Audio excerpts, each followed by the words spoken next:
તો મિત્રો, હવે આપણે જે હસ્તીને સાંભળવા જઈ રહ્યા છે,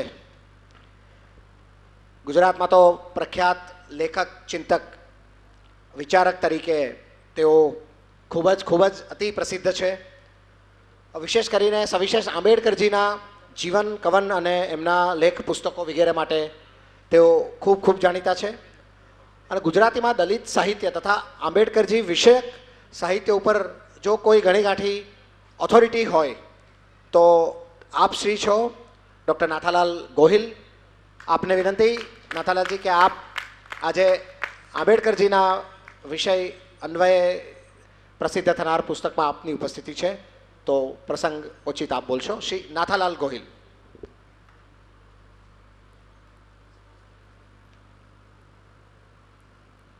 પરમ આદરણીય, વંદનીય, જીવતી જગ્યાના મહંત શ્રી શંભુપ્રસાદજી મહારાજને પાય લાગણ. ઉપસ્થિત મહાનુભાવોને વંદના અને ભીમ પ્રેમી જનતાને જય ભીમ.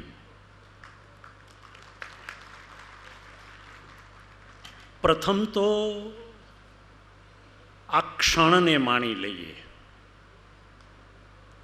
જે ક્ષણ મને લાગે છે કે સુરતમાં પ્રથમ વખત ઘટે છે, 124મી જન્મ જયંતિની આ પૂર્વ સંધ્યાએ સુરતમાં પ્રથમ વખત આ હોલમાં એક ઉત્તમ ગ્રંથનું લોકાર્પણ થઈ રહ્યું છે. આ પુસ્તકનું શીર્ષક આજ સુધીના આંબેડકર સાહેબના જે ગ્રંથો લખાયા છે એમાં જરા વિશિષ્ટ છે. રાષ્ટ્ર નિર્માણના શિલ્પી. આ શીર્ષકને જ થોડુંક મમરાવવા જેવું છે. રાષ્ટ્ર નિર્માણના શિલ્પી આંબેડકર સાહેબ ભારત રાષ્ટ્ર નિર્માણના એક શિલ્પી હતા. કારણો આપું ને તો જ એ વાત સ્વીકારજો, નહીતર નહીં. રાષ્ટ્રના શિલ્પી કેવા એ કોઈ સામાન્ય ઘટના નથી મારા ભાઈ. ગમે તેને આ વિશેષણ ન આપી શકાય. અને જ્યારે લેખક આ વિશેષણ આપે છે તો લેખક પાસેના એના ચોક્કસ કારણો છે. રાષ્ટ્રને જો નિર્માણ કરવું હોય તો સૌથી પાયાની મહત્વની વાત હોય તો એ રાષ્ટ્રનું બંધારણ છે, અને આ બંધારણનો ઘડવૈયો ડૉક્ટર બાબા સાહેબ આંબેડકર છે. સાહેબ, રાષ્ટ્રને નિર્માણ કરવું હોય તો બીજી પાયાની શરત સ્ત્રી સ્વાતંત્ર્ય છે. માતૃશક્તિ જાગૃત કરવા માટે પૂર્વે નારીને આજે જે સ્વાતંત્ર્ય મળ્યું છે એ હતું ખરું? ના. બાબાજીની કલમે સ્ત્રી ઉદ્ધારનું અને સ્ત્રી અધિકારનું કામ આપી અને રાષ્ટ્રનું નિર્માણ કર્યું છે. ત્રીજી વાત, આ દેશનો એક એવો સમાજ માણસ હતો અને છતાં માણસ હોવાની ઓળખ જે ગુમાવી બેઠો હતો એને સૌથી પ્રથમ તું માણસ છે એવા અધિકાર અપાવનાર આ મહાનુભાવ છે. અને ત્રીજી મહત્વની વાત જાણી લેજો, જે ખેડૂતો ખેતી કરતા હતા એ માત્ર એની મજૂરી કરતા હતા, એ જમીનના માલિક નહોતા. જમીનના માલિક અપાવનાર ડૉક્ટર બાબા સાહેબ આંબેડકર છે. એટલે આ દેશના નિર્માણનો આ શિલ્પી છે. સાહેબ, આ ગ્રંથ એક બીજી મોટી વાત કરે છે. ભાઈ, બનતી ઘટના મારે મન મહત્વની નથી. જે દેખાય છે એ પણ સત્ય નથી બાબુ. જે દેખાય છે સત્ય નથી, જે દેખાય છે એ પૂર્ણ સત્ય નથી, પણ છતાંય જે નથી દેખાતું એનો વલવલાટ આ ગ્રંથમાં ક્યાંક ક્યાંક દેખાય છે. કયો વલવલાટ? કયો વલવલાટ? હું અજાણ્યા દેશનો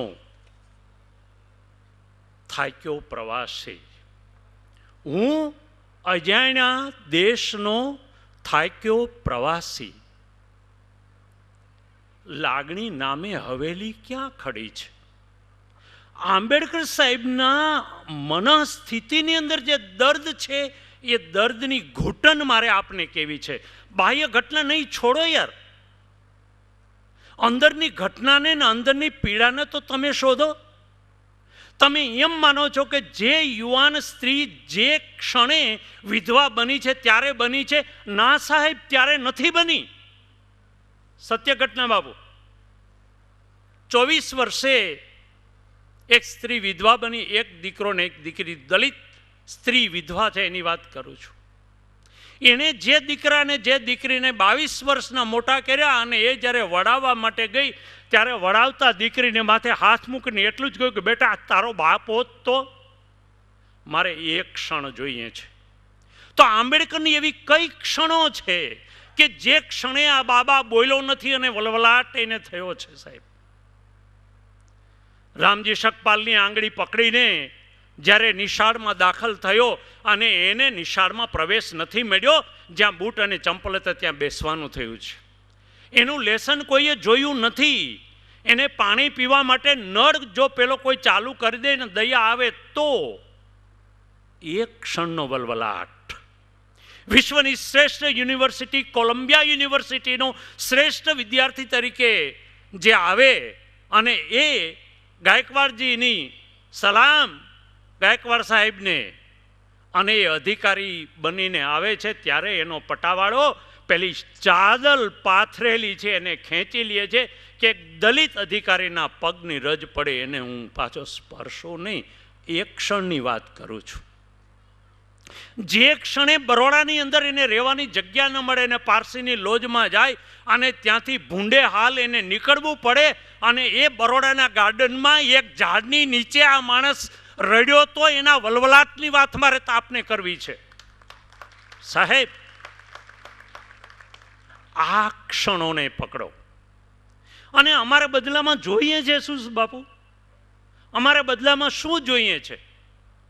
અમારી મૃત્યુની ચાદરને ખસેડીને ભાઈ આપણે મરી જઈએ અને એના ઉપર સફેદ વસ્ત્ર પાથરી દેવામાં આવે ત્યારે અમારી આ મૃત્યુની ચાદરને ખસેડીને જો કોઈકે એમ કહ્યું હોત કે તમે કેમ છો તો અમે જીવી જાત બાપ, પણ અમને કેમ છો એમ પૂછનારો અમારે જોઈએ છે. સાહેબ, અજાણ્યો દેશ, આ દેશ આપણા માટે અજાણ્યો? સાહેબ, આ ધરતીના મૂળ નિવાસી અને માલિક તમે છો. અને એને અધિકાર નહીં અને એ એમ કહે છે કે અમારે લાગણી જોઈએ છે. એ જે વલવલાટની જે ક્ષણો છે, અને ભાઈ અમારા દોષ કે એ તો કેવું બાપ? કોઈક આપ સૌ રાજકીય નેતાઓ છો એ પણ હું જાણું છું, એક વિચારધારાને વળેલા પણ અહીંયા બેઠા છું. આપ જ્યારે મળો ત્યારે અમારી આ એક પીડાને આપ ચર્ચજો કે ભાઈ અમે તમારી શેરીઓ વાળી એ અમારો દોષ છે? તમારા મરેલા ઢોરને અમે ખંભે ઊંચકીને ફેંક્યા એ અમારો દોષ છે? અમારા દોષ તો તમે કહો. અને અમારે જોઈએ છે શું? માત્ર પ્રેમ અને કરુણા. બાબા, અમારે બીજું કશું જ નથી જોઈતું, માત્ર પ્રેમ અને કરુણા. આજે આભડછેટ નથી કઈ સ્પર્શની, પણ મેં તમને કહ્યું પ્રત્યક્ષ દેખાતો સ્પર્શની આભડછેટ નથી, પણ ભીતરનો જે તિરસ્કાર છે એનું શું? આજે હું કોઈ મુસાફરી કરતો હું અને વાત કરતો હું તો લોકો એટલા બધા વિદ્વાને નાતે સલામ કરીને પછી ધીરેકથી પૂછે તો તમે કોણ? અને જ્યારે હું મારી ઓળખ આપું છું ને ત્યારે એ મારી બાજુની સીટ બદલી નાખે છે, એના દર્દની અમે તો વાત કરીએ છીએ. ભાઈ અમારે આ જોઈએ છીએ. તમે સમરસતાની વાત કરો છો, પણ અમે એમ ઈચ્છીએ છીએ કે અમારે સમરસતા જોઈએ છે સાહેબ, અમારે ભળી જવું છે. તમે કયો એમ અમે કરવા માટે તૈયાર છે, પણ માત્ર ભાષણની સમરસતા અમારે નથી જોઈતી ભાઈ, અમારે મીઠો સ્પર્શ જોઈએ છે. અને એના માટેનો આ ધખારો છે. આ ગ્રંથની અંદર એવું જ્યાં જ્યાં નાથુભાઈ આપે મૂક્યું છે એનો આ હું રાજીપો પ્રગટ કરું. બહુ દૂરથી આવું છું બાપલા, આ રાજીપો પ્રગટ. અને આવતીકાલે આંબેડકર જન્મ જયંતિ છે, અને ત્યારે અમારો ત્યાંનો અલેખિત કાયદો છે કે મારે ત્યાં પહોંચી જવું, એ શરતે હું અહીં આવ્યો છું. કારણ કે 14મી એપ્રિલે અમે કોઈને આપતા નથી. સાહેબ, આંબેડકર સાહેબે 3 વાત કરી. સંગઠિત બનો, સંઘર્ષ કરો, શિક્ષિત બનો. 3 જ શબ્દો. આપણે સંગઠિત છીએ ખરા સાહેબ? બનાવટ નથી કરવાની મારા બાપ. એટલા માટે સાહેબ કે સાહેબ પોલિટિક્સ આપ્યું છે એમ હું નહીં કહું, કારણ કે આ સ્ટેજ ઉપર બોલતા પહેલા મારે ઘણો વિવેક જાળવવો પડે. ચમાર, વણકર, સેનવા, રોહિત, શું છે આ ભાઈ? ભંગી. આંબેડકર સાહેબને જો તમે માનતા હોવ તો તમે એને સ્વીકારો. ને સાહેબ, જ્ઞાતિવાદનો વિરોધી જો પણ જ્ઞાતિના સંગઠનો પણ કોઈક ને કોઈક આધારે ઊભા છે. આપણી પાસે મહંત સાહેબ એક આધાર હતો, આપણા સંતોના સ્થાનકો. એટલે મેં આપને કે જીવતી જગ્યાના મહંત બેઠા છે. બાપ, જીવતી જગ્યાઓ આપણી પાસેથી ઓછી થઈ છે, ઓછી થઈ છે, અને એ પણ સ્થાન માટે અંદરો અંદર ઝઘડી રહી છે. ત્યારે તમારે સંગઠિત થવું હોય તો એક જ શબ્દ સાહેબ હું આપને આપવા માંગુ છું. એક જ શબ્દ તમને સંગઠિત કરશે. તમે જુઓ કે કોઈ સમાજ જય શ્રી કૃષ્ણ બોલે અને સંગઠિત થઈ શકે છે. કોઈ સમાજ જય ઉમિયા માં બોલે છે અને સંગઠિત થઈ શકે છે. કોઈ સમાજ આજે જય ખોડિયાર બોલીને એક થઈ શકે છે. કોઈ જય સ્વામિનારાયણ બોલીને એક કરે છે. આ સમાજ પાસે એક શબ્દ મારે જોઈએ કે જે શબ્દ એક જ તમને બધાને સંગઠિત કરી શકે, અને એ શબ્દ હું આજે આપને આપવા માટે આવ્યો છું. અને એ શબ્દને તમે સ્વીકારો એટલે મારી આ 400 કિલોમીટરની યાત્રાનું ફળ મને મળી ગયું છે સાહેબ. અને એક જ શબ્દ, તમે ગાંધીનગરની ઓફિસમાં જાઓ, બીજો શબ્દ ન મારે જોઈએ. વને ચને યાર ચોકડી મારો, તમે જઈને એટલું જ બોલો, જય ભીમ. પૂરો આપણને એકત્રિત કરવા માટે એક જ શબ્દ જોઈએ, જય ભીમ. એ આપણો દેવ છે, આપણો મસીહા છે, આપણો ભાગ્યદાતા છે. અને એને આપણે ધ્યાનમાં રાખીને આ વલવલાટની વાત હું આપણી પાસે. તો સંગઠિત અને શિક્ષિત બનવું એ આજે સાહેબ શિક્ષણની સ્થિતિ કરુણ છે સાહેબ. હું શિક્ષક છું, અધ્યાપક છું, 40 વર્ષ સુધી કામ કર્યું છે, એટલે મને બોલવાનું અધિકાર પણ છે સાહેબ. શિક્ષણ આજે તમારા હાથમાંથી સરકી ગયું છે. શિક્ષણની ડિગ્રીઓ, પૈસા ફેંકો, તમાશા દેખો, પૈસા ફેંકો, ડિગ્રી લઈને ચાલ્યા જાઓ સાહેબ. એમાંથી દલિત સમાજે બચવું પડશે. સતત મહેનત કરીને આ સમાજ આજે વ્યસનોમાં એટલો બધો આંધળો ગરકાવ થઈ ગયો છે, એમાંથી તમારા જુવાનોને બચાવી લ્યો ભાઈ. આવતીકાલ તમને માફ નહીં કરે, આવતીકાલ તમને માફ નહીં કરે બાપલા. વ્યસનમાંથી બચાવો અને એને બાબાની કલમ પકડાવો. તું ભણીશ, તારી પાસે ડિગ્રી હશે. અને આજે આ સરકારથી એક ફાયદો એ થયો છે કે સાહેબ, જે ડિગ્રી લઈ અને એની હરીફાઈની પરીક્ષામાં ઉત્તીર્ણ થશે એ બેકાર નથી. તમારે તાકાત કેળવવી પડશે. અને હવે સાહેબ, કોઈને મારે આ વિચાર સાથે વાંધો પણ હોઈ શકે, દિવસે દિવસે અનામત શબ્દ ભૂલતા જાઓ બાપલા.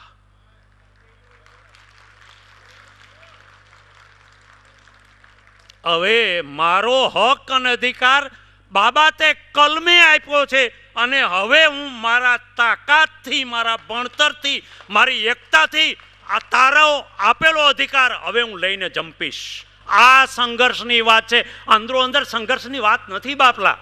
આ સંઘર્ષ આ સંઘર્ષની વાત છે, આ શિક્ષણની વાત છે, આ સંગઠનની વાત છે. અને એ કરવા માટે સાહેબ નાથુભાઈ સોસા એમની જ્યારે વાત લખતા હોય અને ત્યારે એમાં એક વાત એમણે બહુ સરસ કરી છે જેના પર હું કેન્દ્રિત થયો છું, અને એ વાત એ છે કે એમની માં પોખાની શબ્દ ન ભૂલતો હું તો કાનમાં પહેરવાનું ઘરેણું ઘેરે કોઈની અને ભાઈની ફી ભરવાની છે ત્યારે નાથુભાઈના માએ કાનમાં પહેરેલી પેલી ફોખાની આપી અને કાને મૂકી આવો અને ફી ભરો. એનો દીકરો ઇન્સ્પેક્ટર થાય.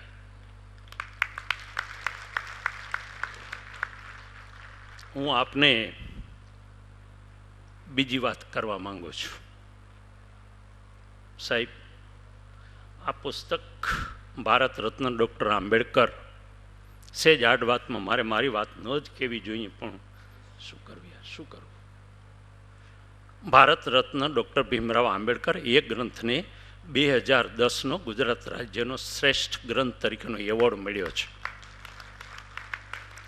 મુંબઈની અંદર એ ગ્રંથનું રિવ્યૂ લખવા માટે જન્મભૂમિ સાપ્તાહિકે પેલાને વાત કરી અને એક મેડમને એની લેખિકા હતા. એ રિપોર્ટ લખનારા બેન માંડવીની અંદર જ્યારે મને એવોર્ડ મળ્યો ને ત્યારે આવેલા. હું પગથિયા નીચે ઉતરતો, મેડમ સામે આવ્યા. ગોયલ સાહેબ તમે? મેં કીધું જી, તમારી સામે મારે ફરિયાદ છે, તમે સમજો શું તમારી જાતને? અરે મેં કીધું મેડમ હું આપને ઓળખતો નથી, મેં કોઈ ભૂલ કરી. તો ના ના ના ના, તમે મને રડાવી છે એટલે તમે તમારી જાતને શું માનો છો કે તમને રડાવી છે? મેં કહું મારી ભૂલ થઈ હોય તો માફ કરો, પણ મને કયો. તો કે તમારું પુસ્તક મારી ટીપોઈ ઉપર 4 દિવસ પડ્યું રહ્યું ત્યારે આંબેડકર સાહેબની ચોપડી છે, હવે છેલ્લે દિવસે લખીને 4 પાના મોકલી દેમાં છે શું અનુક્રમણિકા જોઈએ છે ને આગળ પાછળનું પેનું રિવ્યૂ. અમારે મને આ વાત છે. મારા પરિવારના બધા સૂઈ ગયા અને ફરી જન્મભૂમિનો કાગળ આવ્યો ફોન ઉપર કે ભાઈ તમે આવતીકાલે મોકલી જ દો અને સવારે લેવા માટે માણસ આવી જશે. એટલે કે હું વાંચવા બેઠી. પહેલું પેજ અને બીજું પેજ સાહેબ હું વાંચતી ગઈ અને મારી આંખમાંથી ચોધાર આંસુડા. હા, ડૉક્ટર બાબા સાહેબ આંબેડકર. સાહેબ, આ આંબેડકર સાહેબની જીવન કથા સાથે તમારી કથા તમે જોડી દીધી છે. તમારા જીવનમાં આમ બન્યું છે, આમ બન્યું. જી, એક સર્જક, એક લેખક જ્યારે એની જાતને એમાં ઇન્વોલ્વ કરી દે ત્યારે મેં એમને કીધું કે બેન એવી કઈ ક્ષણ હતી કે જ્યારે તમારી આંખમાંથી ચોધાર આંસુડા આવ્યા? એ વાતને આ ગ્રંથ સાથે લેવા દેવા છે એટલે હું વાત કરું છું, મારી વાત નથી કરતો સાહેબ. જે જનિતા કાનમાં ઘરેણા વેચી અને દીકરાને ભણાવે. ડૉક્ટર આંબેડકર સાહેબ વિદેશમાંથી અભ્યાસ કરીને પાછા આવ્યા. ફરી જવું હતું પણ પૈસા પૂરા નહોતા. સ્કોલરશિપના દરવાજા બંધ હતા સાહેબ.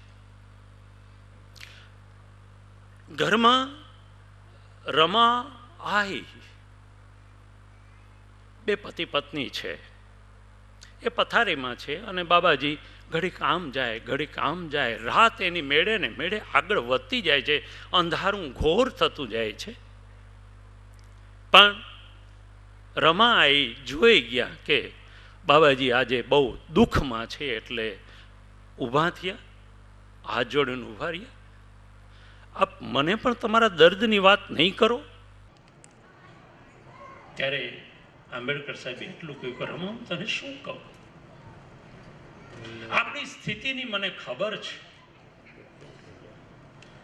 દીકરો બીમાર હતો અને હું વિદેશમાં હતો ને તે જ્યારે જાણ કરી ત્યારે એની દવાના પૈસા હું મોકલી શક્યો નથી અને આપણું સંતાન મૃત્યુ પામ્યું છે. એ ક્ષણ પણ મને યાદ છે સાહેબ. એ ભારત રત્ન બની શકે સાહેબ. દલિત સમાજ માટે એનો દીકરો મૃત્યુ પામ્યો ને યાદ નથી કર્યો, પણ કે આજે તો કયો, આજે શું છે કે આવતીકાલે મારે જવું છે પણ પૈસા આટલા ઘટે છે. ત્યારે રમાઈ બોલ્યા છે બહુ ઓછું, બહુ જ ઓછું બોલ્યા છે. ઊભા થયા, ઉપર એક પતરાની બેગ હતી. આપ સૌ જાણો છે કે આણામાં પતરાની બેગ એક દેવાય છે અને એમાં એનું કપડાની જોડ હોય ને થોડું ઘણું હોય તો એ નીચે ઉતારે છે, એક પછી એક ફેરવે છે. તો એની પાસે નાના નાના ચાંદીનું એકાદું સોનાનું નાનકડું ઘરેણું જે સૌભાગ્યના ગણાય એ મહત્વના એ હતા. એને ભેગા કર્યા, રૂમાલમાં મૂક્યા, બાબાજીની સામે જઈને આ દલિત રાષ્ટ્રમાતા, શબ્દ પ્રયોગ આડેધડ નથી કરતો બાપુ, દલિત જનેતા આપણી માં બાબાજીના હાથમાં એ મૂકે છે. સૌભાગ્યના. ત્યારે આ રાષ્ટ્ર નિર્માણનો શિલ્પી માત્ર એટલું જ બોલ્યો હતો કે રમા, સમાજનું ઋણ, આ રાષ્ટ્રનું ઋણ, અન્ય દલિતોનું બધાનું ઋણ હું ચૂકવીને જઈશ. પણ રમા, આ તે સૌભાગ્યના ઘરેણા આપીને જે મને આપ્યા, તારું ઋણ મારી ઉપર રહેશે. શક્ય છે કે ફરી તારે પેટ જન્મવું પડે. સાહેબ, આ ક્ષણો જોઈએ અને આ ક્ષણો જ્યારે કંડારાય છે ત્યારે એમાંથી એક રાષ્ટ્રનું નિર્માણ થાય છે. અને એ જ્યારે રાષ્ટ્ર નિર્માણ બને છે ત્યારે વ્યક્તિ રહેતી નથી. તમે વિચાર કરો કે આંબેડકર સાહેબ ક્ષણે ક્ષણે, તમે એને હું તમને રાષ્ટ્ર માટે એને શું શું કર્યું એની એક બહુ લાંબી યાદી પણ હું તમને આપી શકું. સાહેબ, જે રાષ્ટ્રને તમે સલામ કરો છો ને એ પસંદગી બાબાજીની છે. અશોક ચક્ર, એના રંગ. ઇતિહાસ એમ કે છે ગાંધીજીએ એમાં યરોડા, પેલો રેંટિયો આવે છે ને એનું પ્રતીક મૂકવાનું કહ્યું હતું અને એમણે મૂક્યું નથી.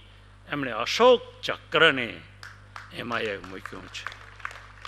સાહેબ, આ રાષ્ટ્ર નિર્માણનો શિલ્પી એટલા માટે છે કે જ્યારે એને ધર્મ અને ધર્મ પરિવર્તન શું કામ કર્યું ભાઈ, એ તો મેં આપને વાત કરી કે આ દર્દ, અને છતાંય એને જે ધર્મ સ્વીકાર્યો છે એ ભારત બહારનો નથી.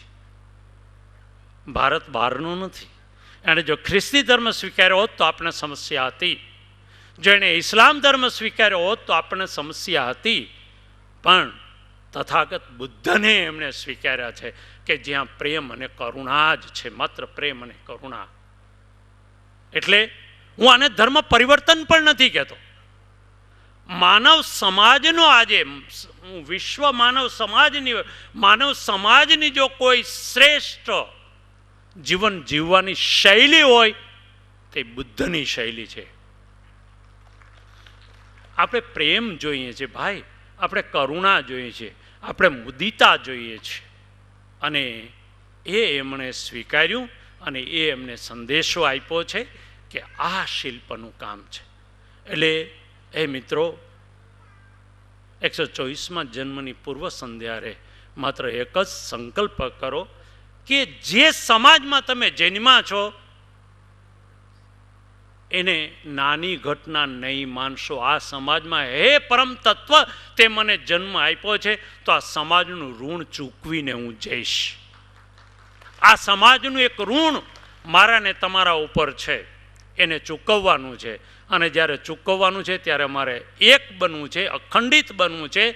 અને આ મને કોઈ પક્ષ સાથે, કોઈ બીજા સાથે કોઈ લેવા દેવું, માત્ર એક જ વસ્તુ મને કહે, આ ભારત રાષ્ટ્ર મારો છે. અને એ ભારત રાષ્ટ્રના શિલ્પી સૌથી પહેલા તમે બેઠા છો એ છો. સિંધુ સંસ્કૃતિ કોણે ઊભી કરી? મારા હું ઐતિહાસિક તથ્યની વાત કરું છું બાપુ, ઐતિહાસિક તથ્ય છે. સિંધુ સંસ્કૃતિના નિર્માતા કોણ હતા? તપાસ કરો સાહેબ.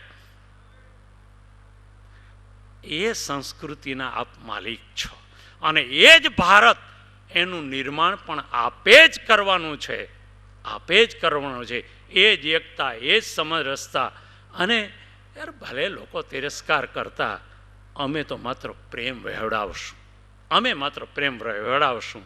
એક દિવસ એવો જરૂર આવશે, એક દિવસ જરૂર. અને સાહેબ એક ક્ષણ ફરી પાર એ યાદ આવે, તથાગત બુદ્ધ એ ભિક્ષા માટે નીકળે, તથાગત બુદ્ધ ભિક્ષા માટે નીકળે. અને એ વખતે જે કથા છે એ જ વાત કરું છું, કોઈ જ્ઞાતિ ઉપર ન લઈ જાવ એવી મારી વિનંતી. એક બ્રાહ્મણ વિચારક એના અતિ વિરોધી તથાગત બુદ્ધના બહુ વિરોધી, એટલે એને એની પત્નીને કહી દીધું કે આ આવે ને તો જો તે એને કંઈક આપ્યું તો તારે આ ઘર છોડવાનું થશે. એટલે બિચારી ડરી ગઈ કે હવે શું કરું. અને બુદ્ધ ત્યાં આવે ભિક્ષા માટે. પણ પેલી બાઈ એ ના એવી રીતે પાડે કે એની આંખ, એનો ભાવ, એટલે બુદ્ધ ત્યાંથી નીકળી જાય. ફરી પાછા બીજે દી આવે, ફરી પાછી ભિક્ષા ના આપે. ત્રીજે દિવસે આવે, ચોથે દિવસે આવ્યા ત્યારે પેલો બ્રાહ્મણ ઉકળી ગયો. એટલે તને 3 દીથી ના પાડે તો ભાન નથી પડતી કે ભિક્ષા અમારે નથી દેવાની? તો હું એટલા માટે નથી આવતો, પણ તારી પત્ની જે એની આંખમાંથી મને ના ભિક્ષા નથી આપવી અને જે નકાર માટેનો પણ પ્રેમ નીતરે છે ને, એના દર્શન માટે હું આવું છું. આપણે તો માત્ર દર્શન, ભલે અડધું જ કરે યાર, કરો કરો. આપણે બુદ્ધના વારસદાર છીએ, આપણે આંબેડકર સાહેબના વારસદાર છીએ. આપણે આ રાષ્ટ્ર માટે, આ દેશ માટે આપણી જાતને ખર્ચવી છે. આપણા સમાજ માટે આ ગ્રંથ દ્વારા, અન્ય ગ્રંથો દ્વારા આ વિચાર આપ સૌથી પહોંચે એના માટેના આ પ્રયત્નો છે. આપે જે પ્રેમથી ક્યાંક મારા શબ્દોમાં આક્રોશ હોય તો એને ક્ષમ્ય ગણશો. પણ આપ સૌના આભાર સાથે જય ભીમ.